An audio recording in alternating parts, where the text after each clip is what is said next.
अजीब बात होगी कि किसी शख्स के पैदाइशी तौर पर दो चेहरे और दो दिमाग हों जो कि बाहम एक दूसरे के मुखालिफ और तकलीफ पहुंचाने वाले हों। तो थोड़ा सोचिए कि ऐसे आदमी की एक एक सांस किस कदर अजियतनाक हो सकती है।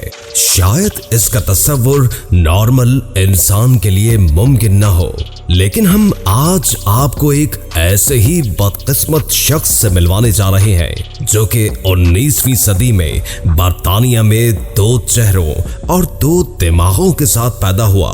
बरतानिया के एक महज़िब घराने के इस फर्द एडवर्ड मोड्रेक का दूसरा चेहरा इसके सर की पुश्त की जानिब था, लेकिन इसकी अजियतनाक जिंदगी का नक्शा खींचने से कबल मुनासिब होगा कि आप पहले चैनल को सब्सक्राइब करते हुए बेल के आइकॉन को दबा दें। मैं हूं मोहम्मद नईम और आप देख रहे हैं खौफनाक दुनिया।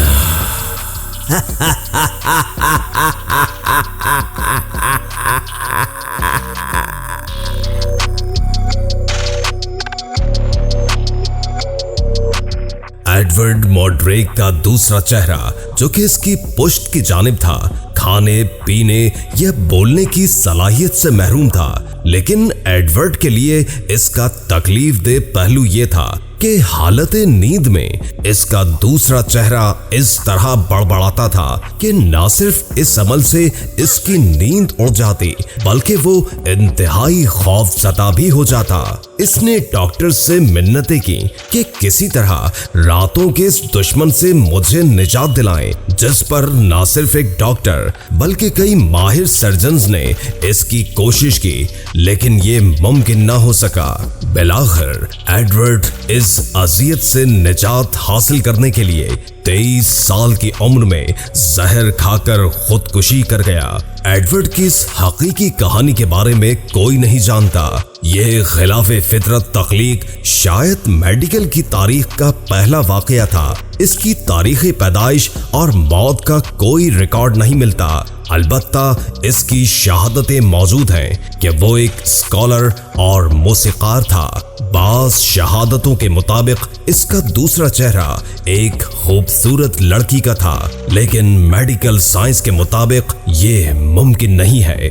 कहा जाता है कि इसका दूसरा चेहरा न सिर्फ अपना अलहदा दिमाग रखता बल्कि हरकत और सकनात में भी अपनी मर्जी का मालिक था। दूसरा चेहरा जब किसी खूबसूरत मर्द को देखता तो बड़बड़ाते हुए नफरत का इजहार करता। जब एडवर्ड तकलीफ में होता तो ये उस पर मुस्कुराकर लुत्फानंदोज होता।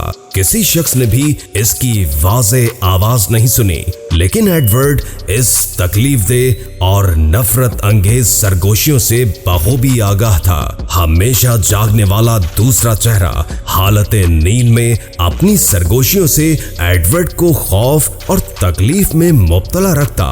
वो शैतानी चेहरा कभी सोता नहीं बल्कि वो हमेशा तकलीफ देने वाली आवाज में मुझसे मुखातिब रहता है।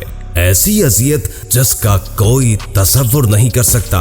ये शायद मेरे माँ बाप के किसी गुनाह की सजा मुझे मिल रही है। मैं दरख्वास्त नहीं बल्कि मिन्नत करता हूँ कि खुदारा मुझे इस दुश्मन से निजात दिलाइए, बसूरत दीगर मैं मर जाऊंगा। ये मजबूर एडवर्ड के दो अल्फाज हैं जो इसने अपने डॉक्टरों से कहे।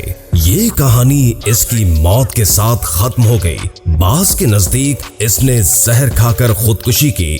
एक कहानी के मुताबिक इसने अपनी दोनों आंखों के दरमियान गोली मारकर अपनी जान ले ली, लेकिन इससे कबल इसने एक खत छोड़ा कि मुझे दफनाने से कबल मेरे इस दूसरे चेहरे को मस्क कर दिया जाए, बजाय इसके कि ये कब्र में भी मेरे साथ सरगोशियां करता रहे।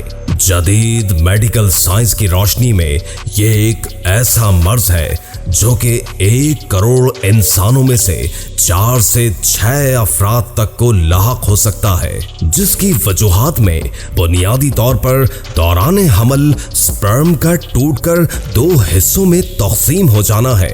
डॉक्टर हजरात के मुताबिक ऐसे बच्चे अमूमन पैदाइश से कबल ही मर जाते हैं या फिर पैदा होने के बाद बहुत ही मुख्तसर मुद्दत तक जिंदा रह पाते हैं। अगरचे आजकल की जदीद साइंस के मुताबिक इसका इलाज दरियाफ्त हो चुका है, लेकिन इसमें कामयाबी का तनासुब बहुत ही कम है, जिसकी वजह इस ऑपरेशन के दौरान मुख्तलिफ तिबी पेचीदगियां और खून का बहुत ज्यादा जाया हो जाना है।